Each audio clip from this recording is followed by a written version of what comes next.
Hey, everybody, it's Mike from the Mike Wagner Show, powered by Sonic Web Studios. Visit online at sonicwebstudios.com for all your needs. Looking at a professional website without breaking your budget? Sonic Web Studios is the answer. Sonic Web Studios offers fast, affordable custom web designs that blow the competition away. Call today, 1-800-303-3960. That's 1-800-303-3960. Or email to support@sonicwebstudios.com. Mention the Mike Wagner Show. Get 20% off your first project. Sonic Web Studios. Take your image to the next level. Also, time to give official shout out to our official sponsor of the Mike Wagner Show, international war-winning author Mia Molson-Zia.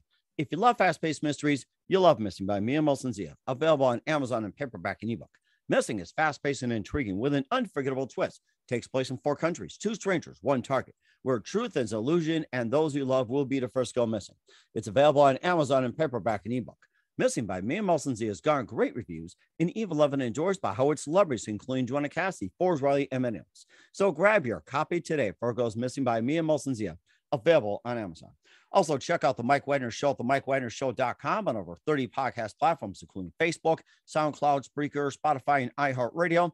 Also, Anchor FM, iTunes, Google Play, Amazon, Audible, Apple Music, and coming soon to Hamilton Radio and a network near you as well. Take the Mike Wagner Show with you on any mobile device. Subscribe to the Mike Wagner Show on the YouTube channel. Follow the Mike Wagner Show on Instagram and Twitter today. And for great gift ideas, go to Amazon.com and check out the Mike Wagner Show podcast. T-shirts, pop sockets, throw pillows, tote bags, hoodies, makes great gifts 24/7. Amazon.com. Check out the Mike Wagner Show podcast. And for more great gift ideas, go to Amazon.com/Mia Molson-Zia for great books like Missing, Once, and Wrinkles. Also T-shirts, pop sockets, also hoodies, phone cases, and more. Amazon.com/Mia Molson-Zia. Check it out today. Also support the Mike Wagner Show on Anchor FM. Hey, pal, the MikeWagnerShow.com. You can tune into the Mike Wagner Show on Hamilton Radio every Thursday at 9 on HamiltonRadio.net. You can also buy me a coffee at buymeacoffee.com at the Mike Wagner Show. Make sure you do so today.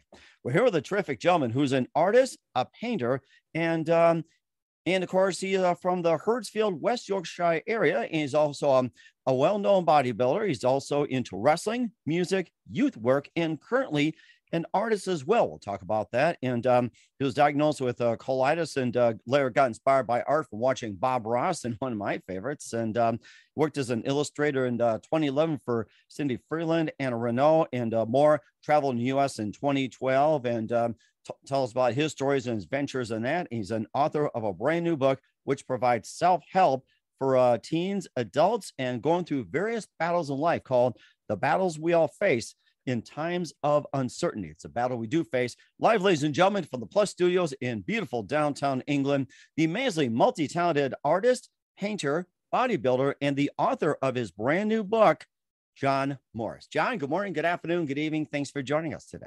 Good morning, Mike. How are you doing today? I'm doing great, and thanks for being on as well, too. It's really jolly good in London, as they say. So.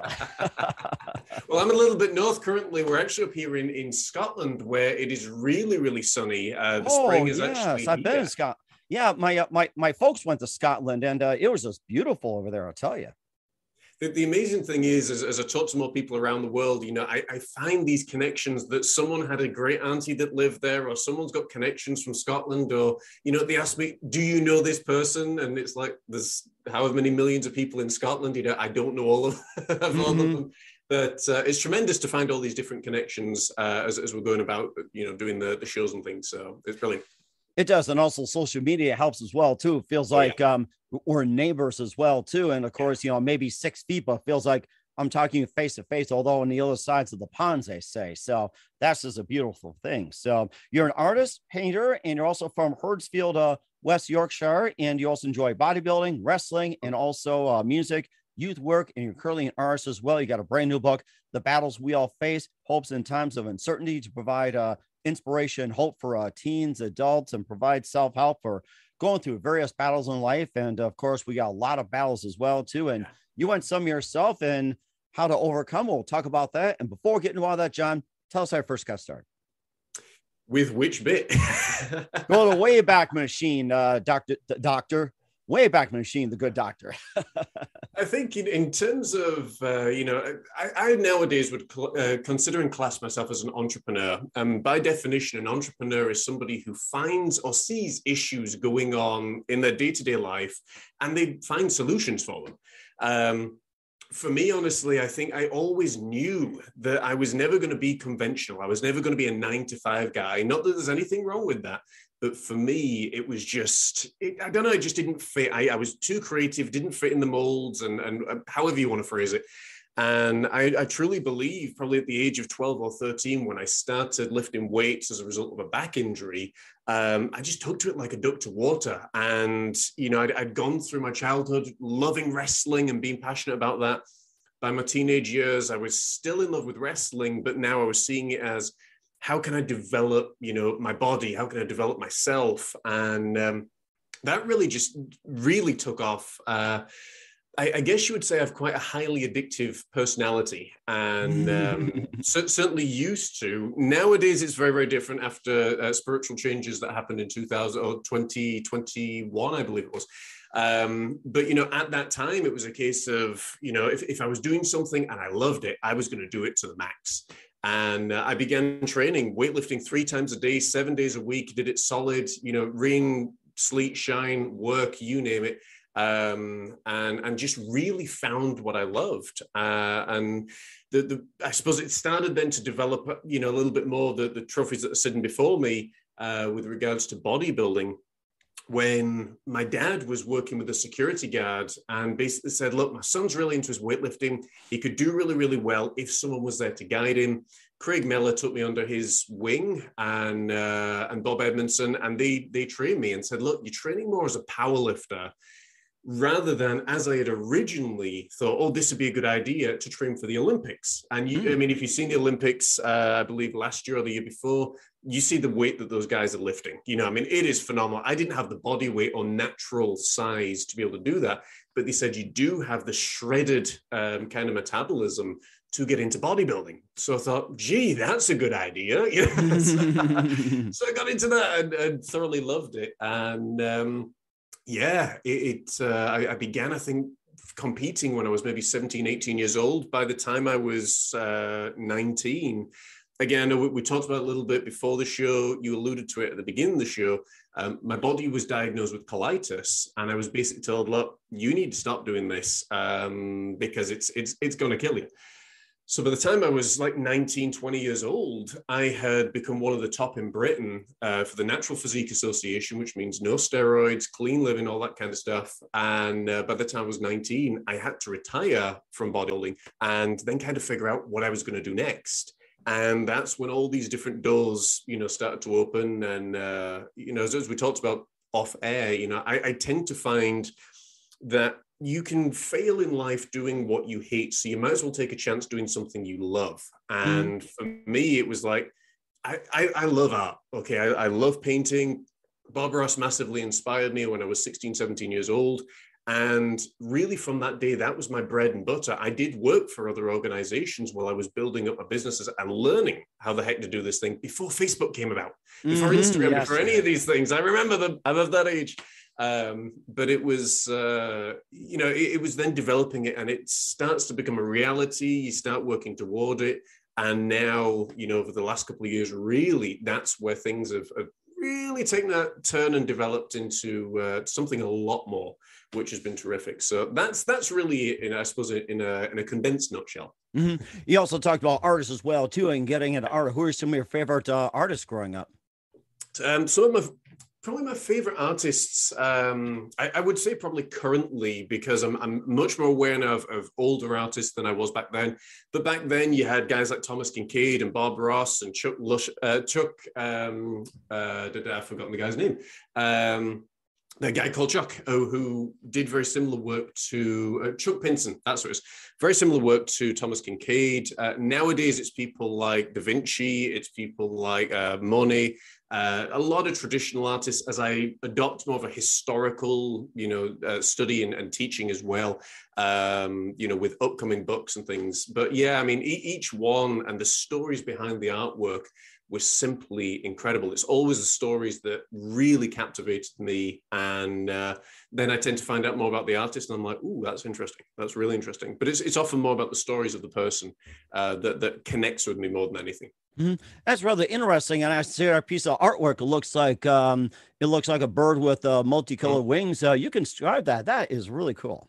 Yeah, well, that is actually our brand new logo, and we operate 7 different businesses, but this one here is probably more my personal logo, because whenever we're mentoring people or helping people, whether it's professionally, personally, spiritually, family-esque, the idea is it's the phoenix, and the phoenix represents leaving your old way of life and walking forth and beginning the new. And that's what we find with a lot of people when we're working with them one-on-one or as part of a group or even through shows like this, that they're ready. They're at that point where they're just like, I've tried it this way. Now I want to find, the spiritual solution to the problems that we're facing. And I think if more people were educated a little bit more how to manage themselves, how to do self-maintenance and inner engineering, then I think the world, to be honest with you, would be a very, very different place if it wasn't this almost like prescribed conditioning that goes along that they think, well, this is the best that we can put together.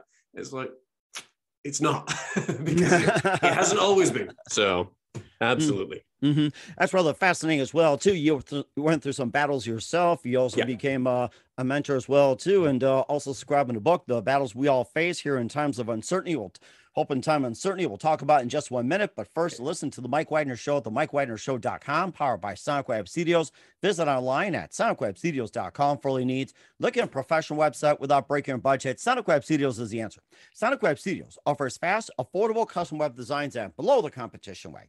Call today, 1-800-303-3960. That's 1-800-303-3960. Or email to support@sonicwebstudios.com. Mention the Mike Widener Show. Get 20% off your first project. Sonic Web Studios. Take your image to the next level. Also, time to give official shout out to our official sponsor of the Mike Widener Show, international warring author Mia Molson-Zia.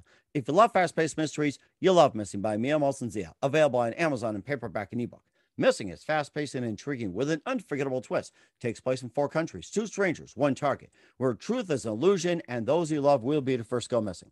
It's available on Amazon in paperback and ebook. Missing by Mia Molson-Zia has garnered great reviews and even love and endorsed by Howard celebrities, including Joanna Cassidy, Forbes Riley, and many others. So grab your copy today for Goes Missing by Mia Molson-Zia, available on Amazon. Also, check out The Mike Widener Show at themikewidnershow.com and on over 30 podcast platforms. Coming soon to hamiltonradio.net every Thursday at 9. Take The Mike Widener Show on any mobile device. Subscribe to The Mike Widener Show on the YouTube channel. Follow The Mike Widener Show on Instagram and Twitter today. And for great gift ideas, go to Amazon.com and check out The Mike Widener Show podcast. And for more great gift ideas, go to Amazon.com/Mia Molson-Zia for great books like Missing, Once, and Wrinkles. Also cool merchandise and more. Amazon.com/Mia Molson-Zia. Check it out today. Also support The Mike Widener Show on Anchor FM, PayPal, themikewidenershow.com, and hamiltonradio.net. You can buy me a coffee at buymeacoffee.com at The Mike Widener Show. Make sure you do so today.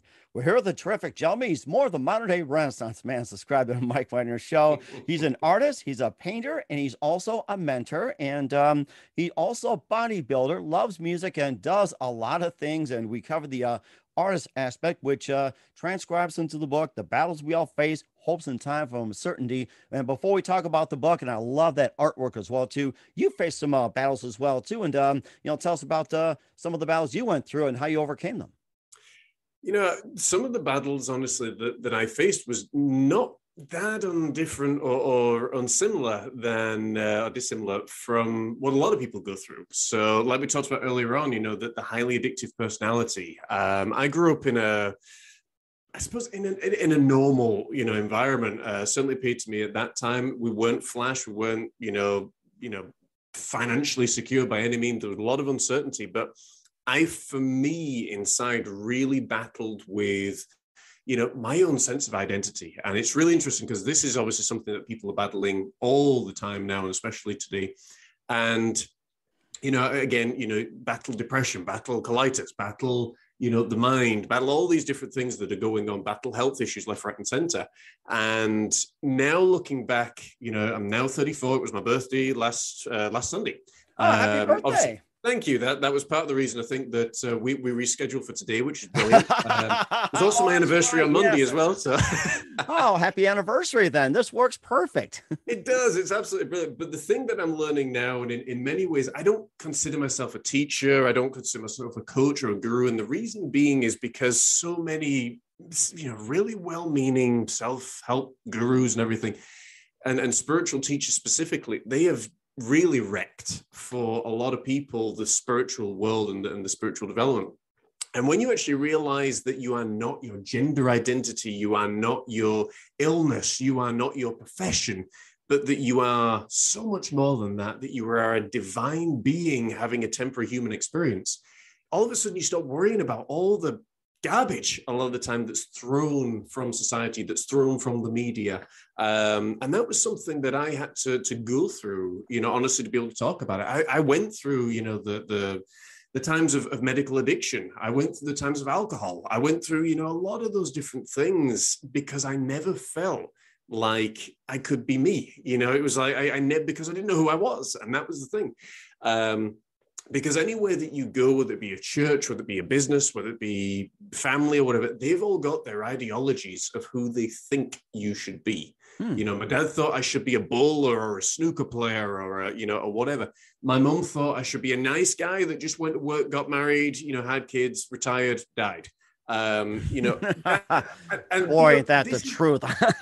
But this is what is prescribed a lot of the time. Like people, don't realize, and I've got, I suppose one of my main passions right now is to re-educate the educational system, because when you go to school, and you sit there and you're taught day in, day out, you're not taught how to be an entrepreneur. You're not taught how to think for yourself. You're taught how to be a cog in a machine. You're taught how to think like a worker, and you're taught how to basically develop and keep the machine going. You're never taught, how to make money, how to survive, how to actually manage money, how to, look for all these different opportunities and things. So, to get back to your original question, I think a lot of the time I struggled finding my identity. I always wanted to be someone else because I was really uncomfortable in my own skin, and now looking back and being very, very comfortable in my own skin and shed all those things as of like 2020, I don't sit under any religious labels anymore. When family ask me, well, what are you? I just simply say, I am. That's a good answer. I love that. Yeah. Because people have asked me, are you an Indian? Are you a Buddhist? Are you a Christian? Are you this? And again, I worked for the church for close to 15 years, and now I'm just at the point where I'm like, I'm none of those things and I'm all of those things. I don't limit myself anymore and say, well, you're an Indian mystic, so as a Christian, I can't listen to you. Or I'm a Buddhist, so, I can't listen to your Christian teachings. And I think people get so hung up on a lot of meaningless junk. They really do. That just stops and halts them from making any form of progress at all. And honestly, Mike, when I dropped a lot of those stuff and I began, I encountered Wayne Dyer in 2021 and his teaching. And honestly, a lot of the stuff that I've been struggling with regards to professional battles and constantly feeling like I was a sole trader in a bigger business, that the support wasn't there, that it was my fault and all of that, because that's what I've been told. I just dropped all of that, and all the bitterness went, all the anger went, and I went through to my wife. And this is after 5 years of struggling with a lot of this stuff from 2015 to 2020, 2021, in fact. And I went through to my wife and I said, all of that stuff is gone. And she's like, what stuff are you talking about? I said, all the anger, all the bitterness, it had gone. And that's really where my spiritual journey re-began. And I think, again, seeing things the way that I do, and I always have, has been a phenomenal, creative process. But I've never limited anything, and I'm always open to everything and attached to nothing.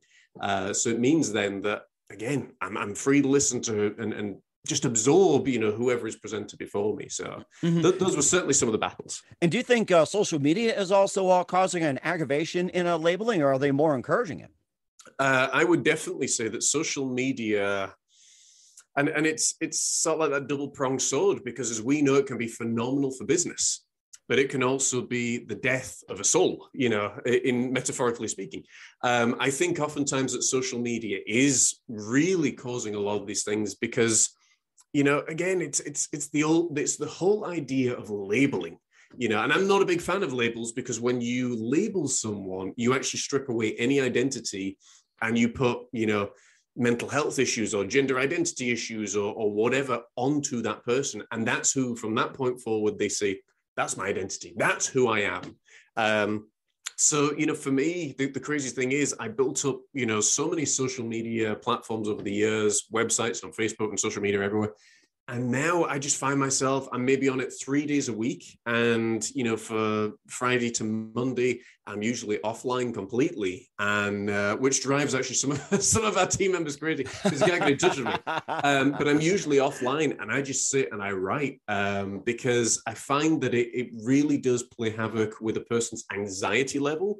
Again, a lot of this stuff is not taught. But now, honestly, knowing this, I can sit and I can tell you how to get over anxiety without pills. Our mentoring, pills to me are the last option. And that's when you've explored everything else. And unfortunately, I think the world now and social media is very, very quick to prescribe them to people. But I think, I suppose to sum up, social media has been really bad.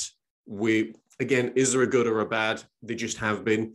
Social media has been one of the forerunners of presenting really, really destructive news about stuff around the world. And you see that effect on people, their mental health, their physical health, their emotional health, when they hear and see so many negative stories that are around. And I just tell them, I said, you want to cure a lot of the stuff you're going through. First of all, take a walk in the park, go out and spend some time in nature. But second of all, turn off the news, because 95% of it, maybe a little bit less, but the majority of it isn't true. And if it is, it's taught in such a way that it's one-sided. You never hear the reason as to why something has happened. And only when you dig a little bit deeper do you actually get the full picture. Remember, there's always 3 sides to every story: yours, mine, and the truth.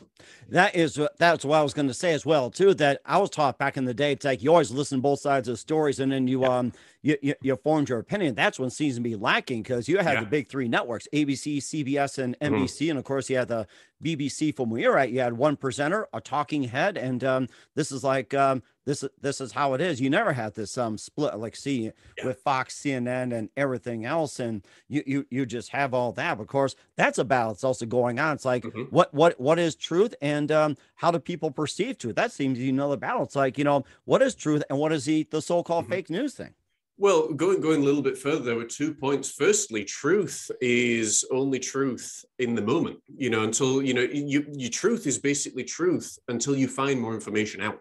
And that's what often people forget, is it's subjective. It's subjective to information. It's subjective to different sources. I know with social science, they explore a number of different sources to make an informed decision. And even then, it's not right. But the other thing about the news, it used to be years ago, if you go way back in your way back machine, it used to be the news was there to report on what was happening with the monarchy, parliament, and in your case, government. Right. Then when they realized, oh, wait, none of our papers are selling, no one's really watching what we're doing, maybe a small percentage, they found, let's tell about little Johnny stuck down a well. That got major coverage. And since that point, they have only ever reported negative news. You never, certainly in the mainstream, you never, ever hear of anything positive going on. And again, that's the way people have been conditioned. You want to know why people are so negative, the majority, in terms of percentages, it's because of how they're conditioned. The outer world is a reflection of what's going on internally. And that's, a big reason for a lot of the battles that people are facing right now. It's simple. Mm-hmm. And of course, speaking of the battles as well, too, more in your book, The Battles We All Face, Hopes and Time Uncertainty, here on the Mike Wagner Show. Maybe you can just share a few pages or a few stories, or maybe just a few tidbits from your book as well, too. And I really love that artwork on there. It's like, did you do that artwork yourself, or who did that? Yeah. That's really beautiful.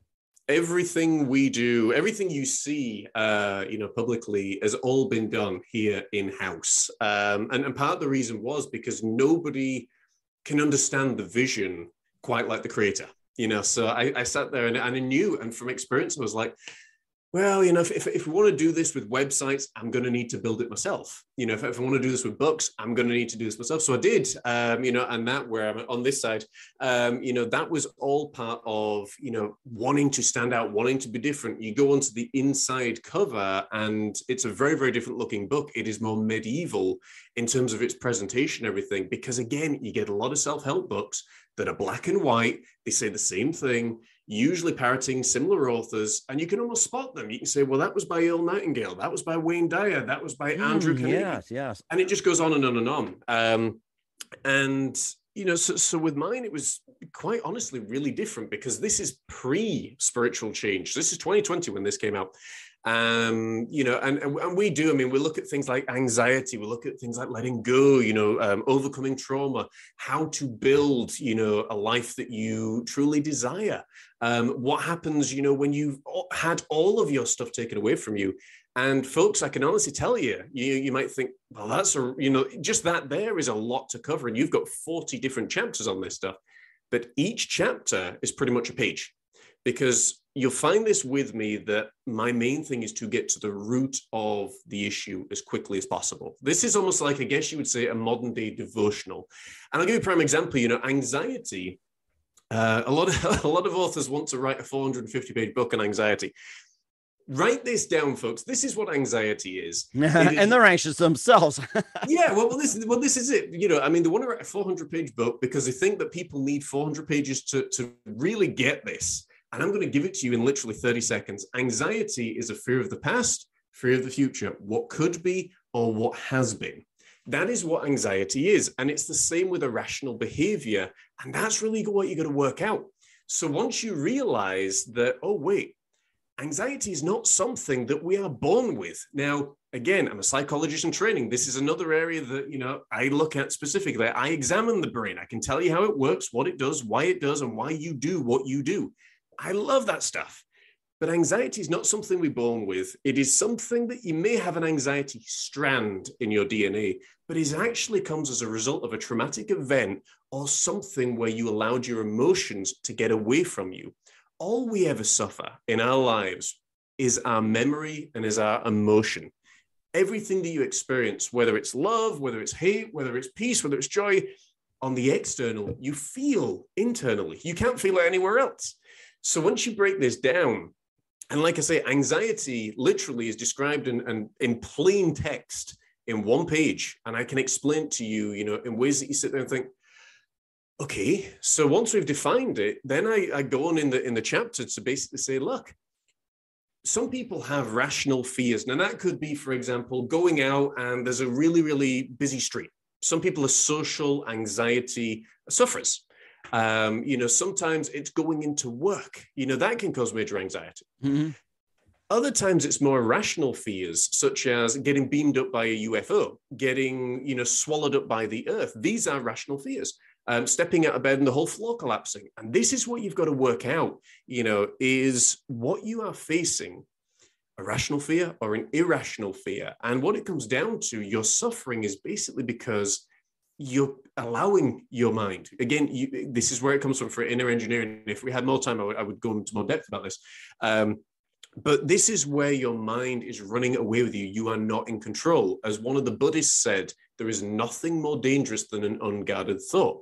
This is why so many people are getting into trouble. This is why so many people are getting into trouble with their mind and miserable and taking their own lives, is because they believe themselves to be their mind, and they haven't got that little bit of separation between the event that's going on and the issue. And just to wrap up on that section, Mike, if it's okay, all that we ever suffer, we keep alive in ourselves. So once the event has happened, we're the only ones that remembers it. So, some people have had, issues happen 25 years in the past, and they remember it every single day. And I did this, folks. I know how dangerous it is. That's what drove me to drink, because I believed I just couldn't, literally, I believed that I couldn't cope anymore trying to be what my in-laws wanted me to be, what my family wanted me to be, what the church wanted me to be.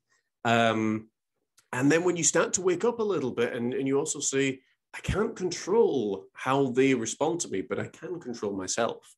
And I can control whether I think daily about that really horrific situation, which I'm labeling as a really horrific situation. It just is a situation. That's it. And your progress will really be determined by, can you just move on?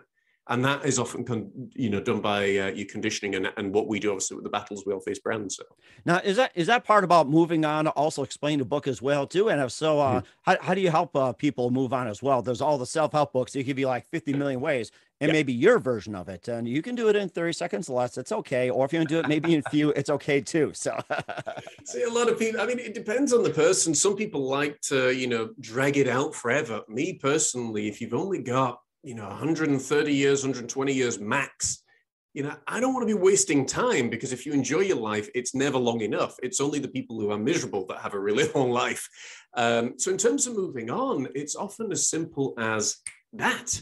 It is making a clear decision and saying, what do I want to do in my life? Do I want to be stuck here, or do I want to be somewhere else? Now, I'll give you a prime example. Again, going back to my own self, I had a lot of baggage to deal with when I left ministry, when I left the church. And I tried options. I was drinking heavily. I was really not in a good place with family. Nothing was working. Business was growing and developing and all that kind of great stuff. But in terms of myself, I was really self-destructing. And then, literally one day, it's almost like story time, this. It's like one day I was like, do I want to stay in this position forever, or do I actually want to move on? And when you start asking the right questions and wise questions, you suddenly realize there is a life beyond, the church. There's a life beyond all of your experiences, because you've only experienced a tiny little bit of it. And, again, a lot of people talk about this. Sum it up in 10 seconds. Moving on starts with making a clear decision as to where you want to be in your life. And then all you got to do, when you've figured out where you want to be, all you've got to do is figure out the steps that you need to take to get there. So, prime example, this year we're releasing a book that's going to be a best-selling book. The people that we're working with, almost guaranteed to be a best-selling book. That is going to change a lot of people's lives around the world. And I can boldly say that. How that came about was because the idea was presented to me divinely, spiritually, godly, whatever you want to call it. And it was something that had been bubbling away in me since 2017. I made the decision. I said, honey, I'm going to start writing this book. I had never, aside from, the devotional book of the battles we all face, hope in times of uncertainty, I had never, ever sat and wrote a novel before. And I sat down, and literally within 11 days from start to finish, we had the first draft done.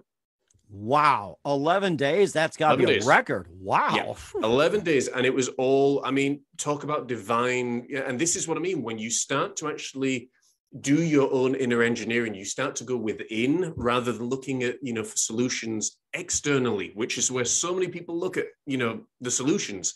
When you start realizing that your only solution is internally and it is with you, then you start to realize, wow, there's a lot more to this. It's really exciting.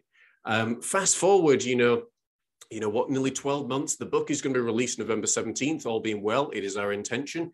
And it's now a phenomenal story that has grown, that has developed, that is packed with so much stuff there. If you love artwork, if you love history, even this is a book, honestly, Mike, it's almost like a self-help or spiritual book. I shudder to use the name self-help book now because, again, of how it's tarnished.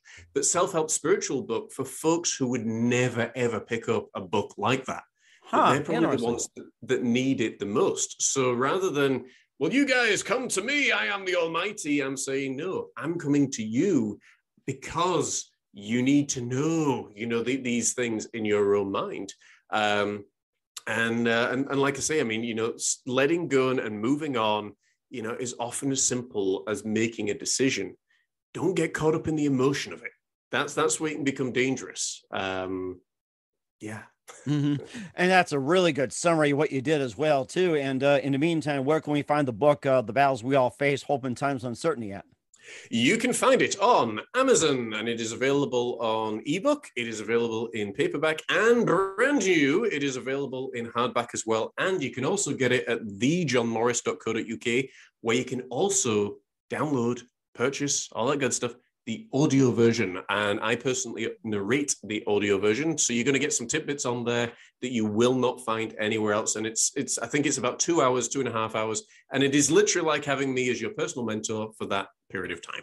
I love it. We're going to check that out. And what's coming up in 2022 for John Morris and more, you're listening to The Mike Wagner Show at themikewagnershow.com, powered by Sonic Web Studios. Visit online at sonicwebstudios.com for all your needs. Also brought to you by our official sponsor, The Mike Wagner Show, international war-ring author, Mia Molson's The Missing, available on Amazon and paperback and ebook. We'll be back with the multi-talented author John Morris of The Battles We All Face, Hopes in Time of Uncertainty after this timeout.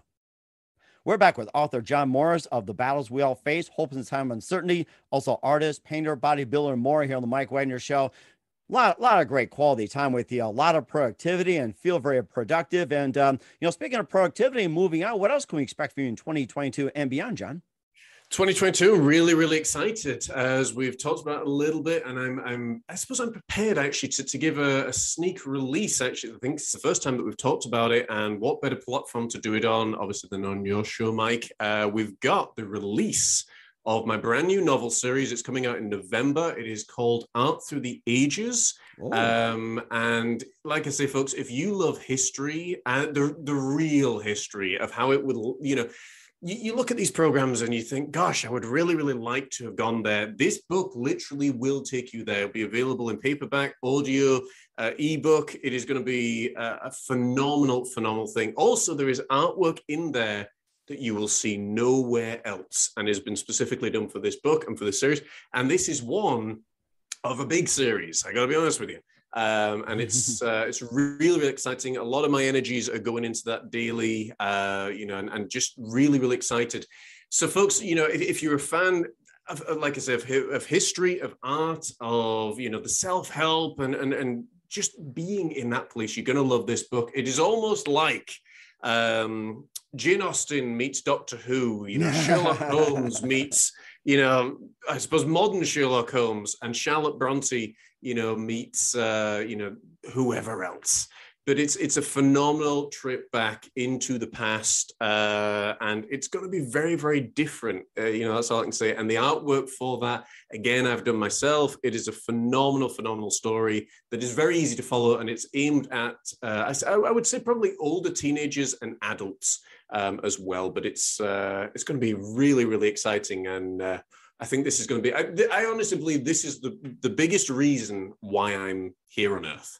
And of course, we are very excited, and we're definitely looking forward to it, John. You make it sound amazing. And who do you consider biggest influence in your career?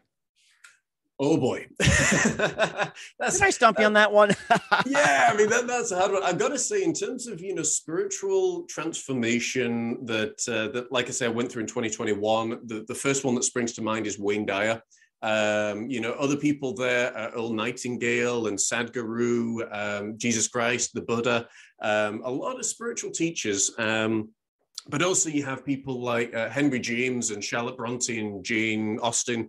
Again, there's so many that's there, and I'm thankful for all of them, and even down to, wrestlers that taught me actually how to do a promo, that taught me how to think out of the box, that taught me how to be that little bit, flamboyant when I'm out publicly, but equally, how to be more reserved and deeper when just the normal day-to-day stuff is going on. So I've had a lot of wonderful teachers, and I'm very, very thankful for them all. And very indeed as well, too. I'm ready to get into wrestling after this. And what's the best advice you can give to anybody at this point? I think, honestly, the best advice I would give to anybody at this point is have a mind that is attached to nothing and open to everything. Allow things to flow. Don't try hold on to anything in life. And just furthering that, you're only going to be here a short time. Don't waste your life. Don't spend 80,000 hours doing a job that you absolutely hate, just trading time for money, because all you will get is somebody that pays you just enough to not quit and just enough so you can pay the bills. But a lot of the time you never have that fulfillment. Do something that you absolutely love, because you can fail doing something you hate. So you might as well take a chance on doing something you love, but have a mind that is attached to nothing and open to everything. That sounds like the Geico lizard. It's like, if you love what you do, it's not a job. So Yeah, absolutely. And you tend to work more at it and you tend to enjoy it a lot more for sure. But one of the things we're doing actually, Mike, in 2022, just to, I suppose, give people a different perspective, we're all about asset building this year in our business. And it sounds stupid. I reached a point a couple of weeks ago where I was tired of working for money. Mm-hmm. A lot of people are like, what? Yeah, don't we all? Yeah, but, well, the whole thing about it, I started to think, a lot of people would say to you, that if they don't work, they don't get paid, especially as an entrepreneur. If you don't work, you don't get paid. And I sat there and I thought, what about? Because again, all I want to do right now is to write my books. That's really all it is, and to study. And I started to think about it. I was like, what if there was a way that actually we could get paid and not work, or we got paid whether we worked or not? And that's what we're building up. We're building courses now for Skillshare. We're building things up on YouTube. Jojo and myself, we've got the Battles We'll Face podcast that comes out every Wednesday. And again, you can check that out, folks. We're building books, building brands, we're building prints, all manner of different things. So as again, the less that I've got to do that takes me away from the books and takes me away from the main goal and the main focus, the more I can be spending on that, the more I can be helping people, the more I can be of service to other people. And that's where the entrepreneurial role really comes in, when you turn things around a little bit and you just look at it from a different perspective, almost like the Rubik's Cube. Mm-hmm. And I'm ready to play the Rubik's Cube. That's a good analogy. I like that one. We're here with author John Morris of The Battles We All Face Here in Times of Uncertainty, the Mike Wagner Show, our true Renaissance man. John, a very big thank you for your time. You've been absolutely terrific. Looking forward to having you again soon. Make sure you keep us up to date. Keep in touch. We'd love to have you back. And once again, tell us about your upcoming project. What's your website? How do people contact you? Where can people purchase or check out your book or check out your works? Okay, folks. So the best place to contact me is at thejohnmorris.co.uk, where you will have full links to my artwork, to books, to upcoming things, to the YouTube show. You can support us. You can check out some great artwork. You can check out the books, upcoming projects, and all kind of stuff there. You can also come and follow me on Instagram at thejohnmorris as well. Or if you are business minded and you are looking for help in getting your business started from scratch, then head to the Battles We All Face on Instagram. And we will literally, as we're building up skills for Skillshare right now and for other platforms, we can help you get from where you are to where you want to be, learn how to build a business from scratch, and your business success all begins with you. So that's a great place to catch. And that's very true as well, too. Certainly check it out. Once again, John, a very big thank you for your time. You've been totally amazing. Looking forward to having you again soon. Make sure you keep us up to date. Keep in touch. We'll have you back. We wish you all the best. You've got a great future ahead of you. Thank you very much, sir. It's been a pleasure.